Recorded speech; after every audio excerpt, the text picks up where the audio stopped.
Hello fellow Demon Slayers, and today we are going to learn and study how to draw your Demon Slayer character in a dynamic pose. Now I'll admit I'm still getting used to drawing more unique poses myself, but it'll be useful to learn together. Let's get straight into it. So why try and draw a dynamic pose? Well, Demon Slayer is full of fight scenes. An important part of fighting is the stances and the build-up of strikes. You will see it a lot in the show. So because we're looking at doing a dynamic pose, let's look at sword holding poses as references. And remember, it is perfectly fine to use a reference image to help you figure out how you want to draw your character.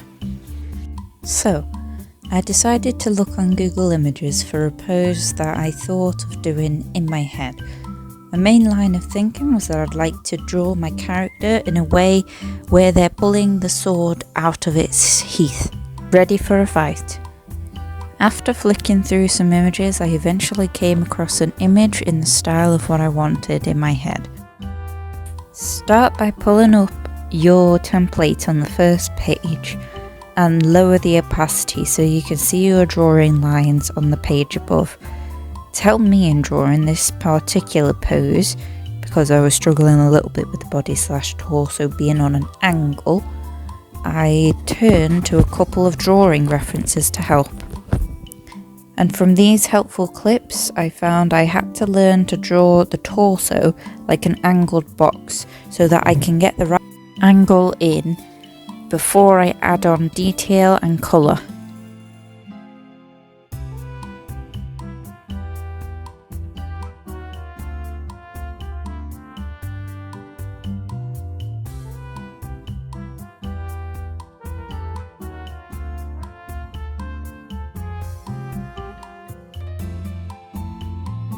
Also, a little tip for drawing the head is to draw it as in sort of oval shape a few times, then rub out all the excess to make something more smooth, draw a sort of bucket shape underneath and rub out the middle, and there you've got a basic outline for your head.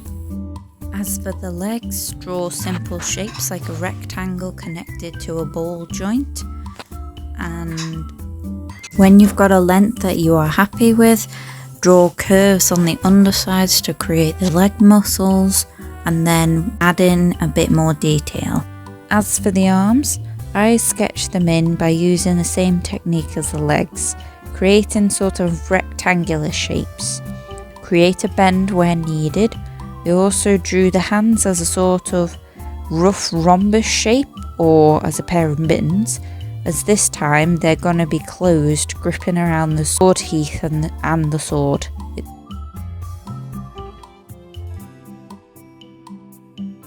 To draw a side profile, follow the natural curve lines of the face. Bring a slight curve out for the brow, dip in for the eye line, make a bridge for the nose, and then leave a slight bump for where the lips will attach to the chin and jawline. Now, to make this sketch more interesting, you want to make it look like your character is moving / in motion. So if you have loose clothing, long hair or accessories, give them lift. Make it look like you've paused on a frame during a fight.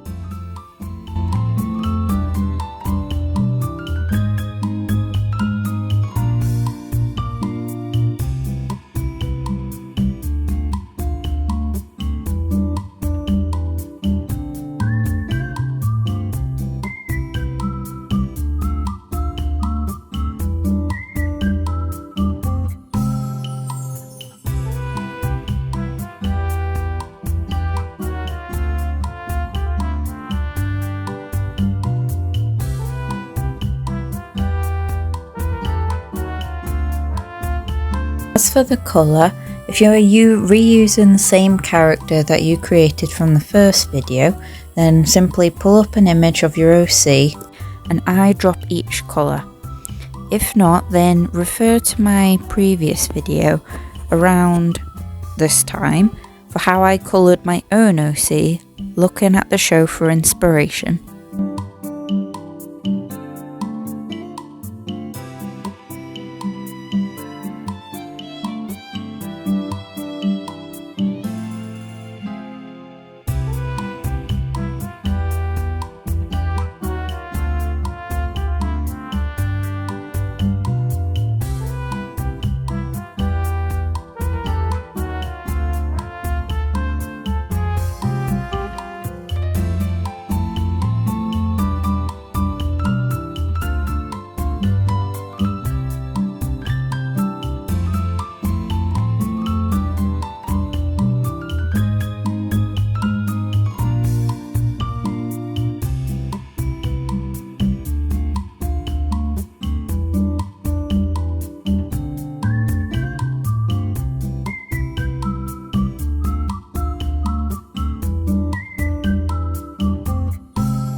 Now for the sword.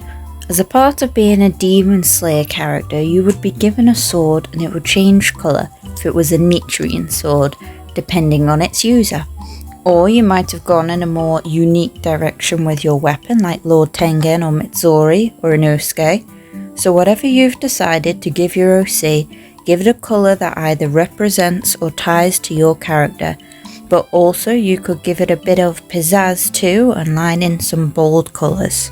I also forgot that you can colour in your weapon based off of a sword art technique your character can use. So for example, Gyu is blue for water, Zenitsu yellow for lightning, Rengoku red for fire, etc.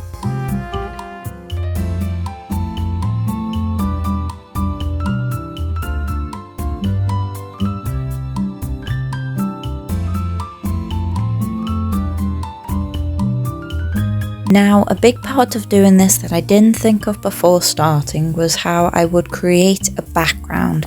Now, usually I'm not bothered by backgrounds that much, but in some cases like this one, I feel like having a background will help emphasize the character more and make them look right out of an anime scene. I had decided that I wanted to create an in-scene background, as if my character was ready for a fight. Obviously, I ended up trying out a few ideas. I started with a fiery background, then I tried to create a wooded-like background. I then tried a couple in-app backgrounds with filters on to see if they were any good. But in the end, I'd settled on the idea of creating my own background in the style of Season 3's Village on Fire-esque styled background. To create this background I looked to scenes in Season 3, where you get to see a long-winded battle in a city ablaze. I studied and focused on the best way to create fire and the way the surroundings are affected. I made a blackened sky and a dirt brown floor, and then tried to create some sort of burning down structure, but it mostly looked like wood planks, so that's when I tried to cover it with fire. To make the fire, after taking a closer look at how it appears in the anime, I used the airbrush tool and various reds, oranges and yellows to create the shape of the fire. You have to make curves that go into soft points and use the airbrush eraser to also shape the sides of the flames too. Start by lightly painting in dark red and layer the oranges and yellows on top. Colour it, curve it and shape it up until you are happy. Also, don't forget to add a bit of glow to your OC depending on the direction of your fire.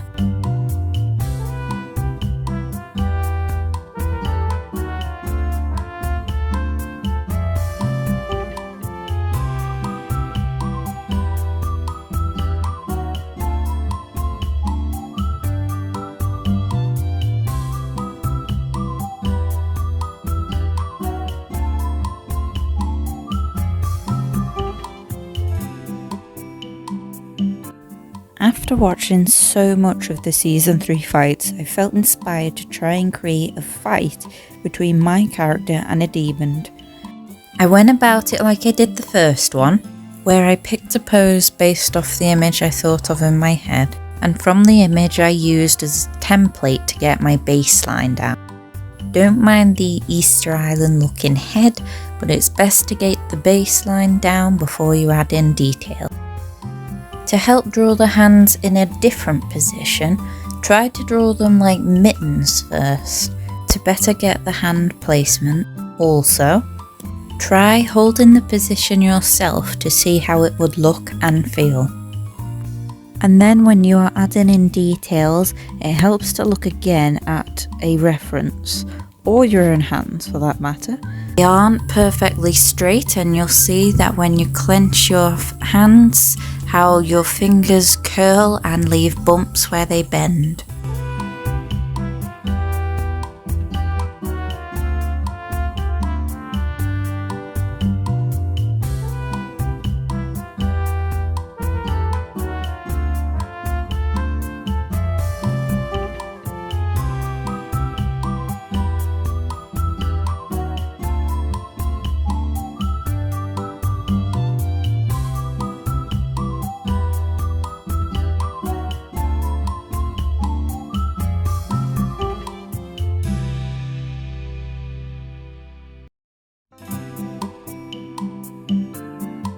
For colouring in, either simply reuse your colours that you already have on your character, or you could colour and style your character in a new way, and if it will help, you could refer to my first video on creating a Demon Slayer character to learn how to colour and style.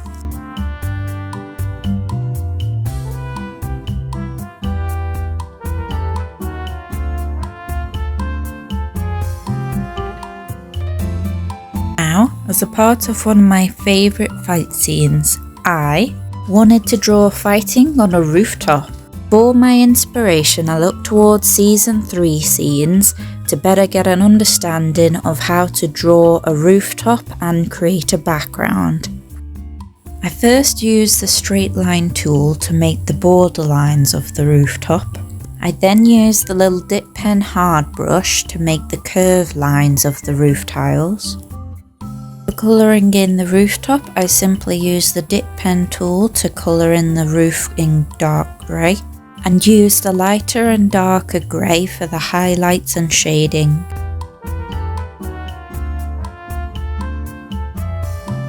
In order to paint the background, I used the airbrush tool to first create a darkened sky, and then to give the sky more emphasis on the scene setting, I used oranges and dark reds to give the sky a fiery glow.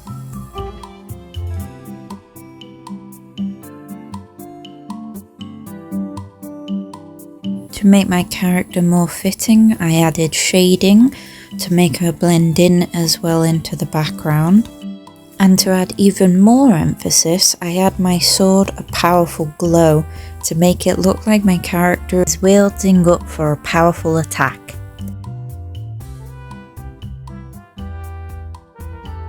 And finally, in order to make this look like a real battle, I need an obstacle or an opponent to do battle with. And so I decided to draw and create my own demon for my character to fight against. Now, because I don't want to draw a special demon just yet, I'm going to draw a lesser demon design. Sharp teeth, sharp claws, specially coloured eyes, and specially attributed powers. These key features and more distinguishing ones go to making a demon. So, let's draw a demon. To start, I use the same system as I have for my own character, starting with a template to help get your basic line work, and then let your creative mind loose. Use the show for guidance in your design.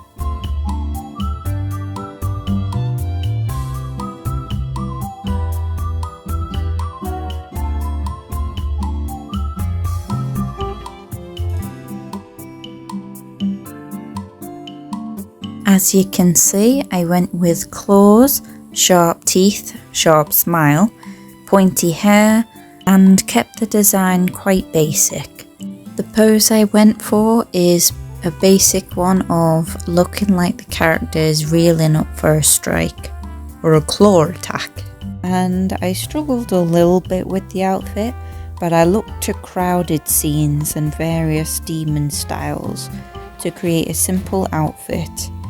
As for the colour, most noticeable, they all seem to have grey/muted skin, and the clothes, hair and eyes all are down to what kind of person they are or were. I changed the colours a couple times round until I found something that I was happy with, and I used the filter tool to help me see the various colour combinations.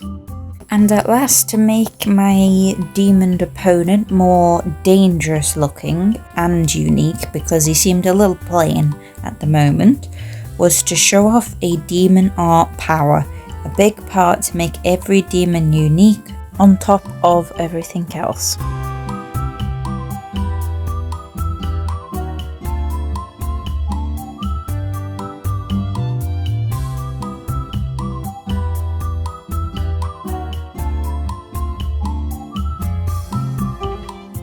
I sort of ended up giving him these blood claw strikes using dip pen hard, I used dark red for the base and then used red to give it highlights.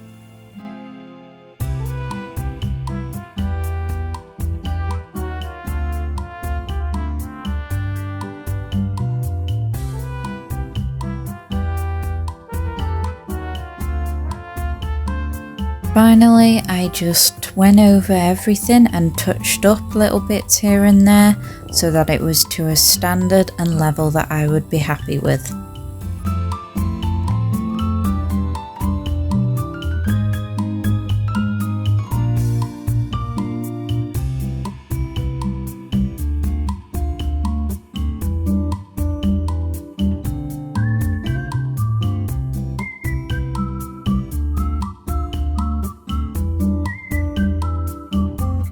And once you have finally completed your artwork to a standard that you are happy with, don't forget to sign it in the corner so that people know it's your artwork. And with that, we have now come to the completion of our awesome writing frames. And I must admit, I am really pleased with myself with what I've created here. And I hope that you found my video useful, fun, and has given you inspiration and some new ways of drawing plus creating ideas. I hope you like it, and I hope to see you in the next video. Bye for now.